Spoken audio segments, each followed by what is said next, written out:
wabarakatuh. Waalaikumsalam warahmatullahi wabarakatuh. Sebelumnya terima kasih kepada moderator yang telah memberikan kesempatan saya untuk mempresentasikan 5 judul pada hari ini. Baiklah, sebelumnya perkenalkan saya Didwa Aujaleksa dari Prodi Ekonomi Syariah semester 5. Langsung saja kita masuk judul yang pertama, yaitu Asbabun Nuzul. Secara bahasa, Asbabun Nuzul itu berarti sebab-sebab turunnya Al-Quran.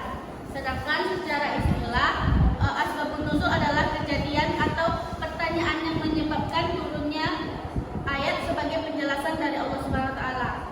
Jadi tujuannya agar ayat dapat dipahami sesuai konteks waktu dan situasinya. Kemudian selanjutnya kita masuk pada macam-macam sebab turunnya ayat. Yang pertama ada perselisihan antar manusia, yang kedua kesalahan yang dilakukan seseorang, yang ketiga permintaan atau keinginan sahabat, kemudian yang terakhir yaitu pertanyaan kepada Nabi tentang hukum atau peristiwa tertentu. Adapun hikmah dari Asbabun Nuzul yaitu membantu memahami makna ayat-ayat secara tepat. Jadi untuk mengetahui hikmah di balik penetapan hukum Allah dan membedakan ayat-ayat umum dan khusus. Baiklah, kita masuk pada judul yang kedua, yaitu Al-Quran sebagai sumber hukum. Al-Quran secara bahasa berarti masdar dari qira'a atau membaca, menghimpun. Sedangkan secara istilah, Al-Quran merupakan firman Allah, mukjizat yang diturunkan melalui malaikat Jibril. Al-Quran ditulis secara mutawatir, membacanya bernilai ibadah. Sumber hukum Islam itu ada yaitu Al-Quran, Sunnah, Ijma, dan Qiyas. Hubungan Al-Quran dengan sumber lain itu yang pertama hadis, yaitu menjelaskan ketentuan global dalam Al-Quran. Kemudian yang kedua Ijma dan Qiyas yang menjawab persoalan baru. Yang terakhir yaitu membentuk hukum komprehensif dan aktual. Kemudian kita masuk pada judul yang ketiga, yaitu konsep keadilan dalam perspektif Al-Quran. Keadilan diartikan dengan sama berat, seimbang, tidak berat sebelah. Kemudian secara ilmu hadis, keadilan itu dapat diartikan sebagai sifat yang tertancap dalam jiwa seseorang untuk senantiasa bertakwa dan memelihara harga diri. Kemudian kita masuk pada jenis-jenis keadilan. Jenis-jenis keadilan itu terbagi menjadi 3. Yang pertama keadilan distributif, yang kedua keadilan sebagai kesamaan atau komunikasi, dan yang terakhir yaitu keadilan kapitalis. Kemudian kita masuk pada judul yang keempat, yaitu konsep pendidikan dalam perspektif Al-Quran.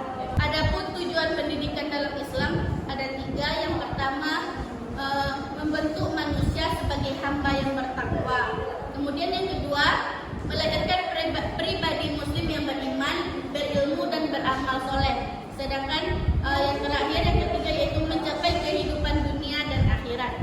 Prinsip-prinsip ajaran moral yaitu yang pertama, seorang muslim tidak boleh memandang hina kepada orang lain. Yang kedua, seorang muslim itu tidak boleh berburuk sangka kepada orang lain. Yang ketiga, Islam menyuruh pada persatuan. Yang keempat, Islam melarang takabur dan sombong. Yang kelima, Islam melarang mencari aib seseorang. Yang keenam, Islam mewasiatkan berbuat baik pada tetangganya. Yang ketujuh, Islam menyuruh supaya manusia saling tolong menolong. Kemudian yang terakhir itu Islam menyuruh untuk berlaku adil. Kemudian kita masuk kepada judul yang terakhir, yaitu hikmah penurunan Al-Quran secara berangsur-angsur. Jadi Al-Quran diturunkan secara berangsur-angsur selama 22 tahun, 2 bulan, 22 hari, di mana Al-Quran turun di 2 periode. Yang pertama periode Mekah, yaitu ayat Al-Quran yang turun di kota Mekah. Kemudian di periode Madinah yang ayat-ayat yang turun di kota Madinah. Adapun hikmah penurunan Al-Quran secara berangsur-angsur, yang pertama yaitu menguatkan hati Rasulullah SAW dalam menghadapi tantangan. Kemudian yang kedua menjadi mukjizat untuk menjawab tantangan orang kafir. Yang ketiga memudahkan Nabi untuk menghafal, memahami, dan menjelaskan Al-Quran. Yang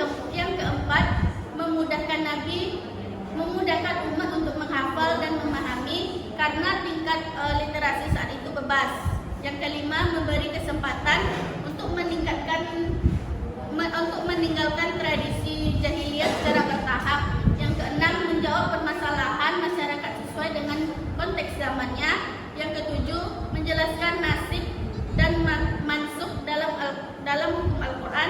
Kemudian yang terakhir itu mendukung dakwah secara bertahap, di mana pada periode Mekah yaitu tauhid dan akhlak, dan periode Madinah yaitu hukum sosial, keluarga, dan pemerintahan.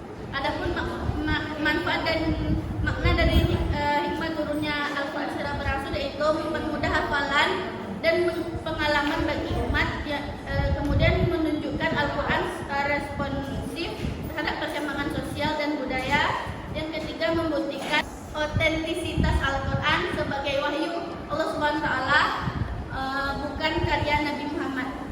Sekian presentasi yang dapat saya sampaikan pada hari ini. Kemudian saya kembalikan kepada moderator.